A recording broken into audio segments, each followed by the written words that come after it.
দেখুন এই তো সিবিআইয়ের যারা লয়ার ছিলেন তারা তো সুপ্রিম কোর্টে এই বিষয়টি তুলে ধরেছে। আপনারা দেখেছেন যে সরকার একরকম কথা বলছে, সরকারি উকিল একরকম কথা বলছে, আর দেখা যাচ্ছে অন্যরকম ঘটনা গ্রাউন্ড লেভেলে ঘটেছে। এটা প্রমাণ করছে যে এই সরকার লুকোনোর চেষ্টা করছে এবং তার বিরুদ্ধে মানুষ গর্জে উঠে বারবার রাস্তায় নামছে। আর যখন মানুষ রাস্তায় নামছে তখন মাননীয় মুখ্যমন্ত্রী ভয় দেখাচ্ছেন।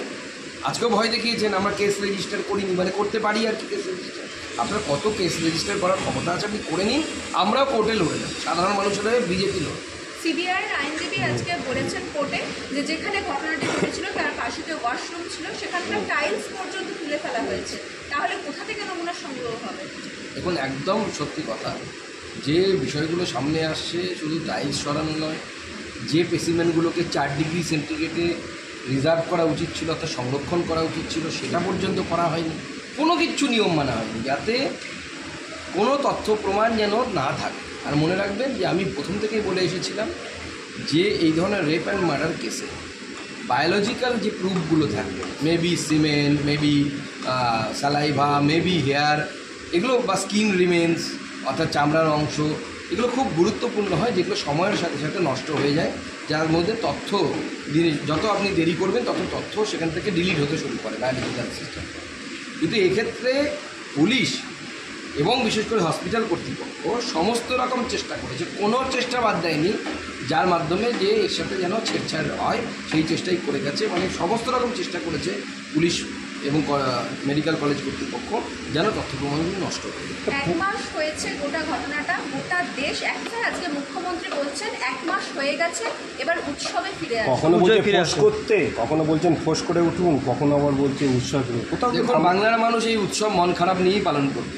আমাদের দেবী দুর্গা আসেন, আমরা প্রত্যেক বছরই দুমাকে তার নিজের ঘরের মেয়ের মতো বরণ করি, তাকে নিয়ে উদযাপন করি। কিন্তু এবার বাঙালি মন খারাপ করে পালন করবে। মাননীয় মুখ্যমন্ত্রী আনন্দ উচ্ছ্বাস হয়েছে, উনি ওনার ভাইপো ভাতিজাদেরকে নিয়ে আনন্দ করুন, কোনো অসুবিধা নেই।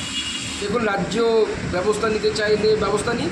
আমার মনে হয় যদিও ডাক্তারদের ব্যাপার, জুনিয়র ডাক্তারদের ব্যাপার, তাদের সিদ্ধান্তের উপর আমরা ছেড়ে দেব, কিন্তু আমার মনে হয় গণতান্ত্রিক দেশে সবার প্রতিবাদ করার অধিকার আছে, তারাও প্রতিবাদ করছেন, প্রতিবাদ হওয়া উচিত।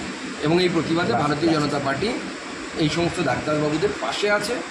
আমরা সুপ্রিম কোর্ট থেকে যদি ন্যায় না পাই আন্দোলন করবে, সমস্ত ডাক্তারবাবুদেরকে সাসপেন্ড করুক।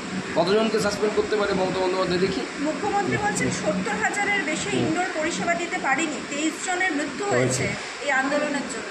দেখুন মাননীয় মুখ্যমন্ত্রী স্বাস্থ্য দপ্তর যে কী অবস্থায় আছে সেটা আমরা দেখতেই পাচ্ছি না। এমনকি স্বাস্থ্য দপ্তরের বর্জ্য পদার্থ পর্যন্ত বিক্রি হয়ে গেছে।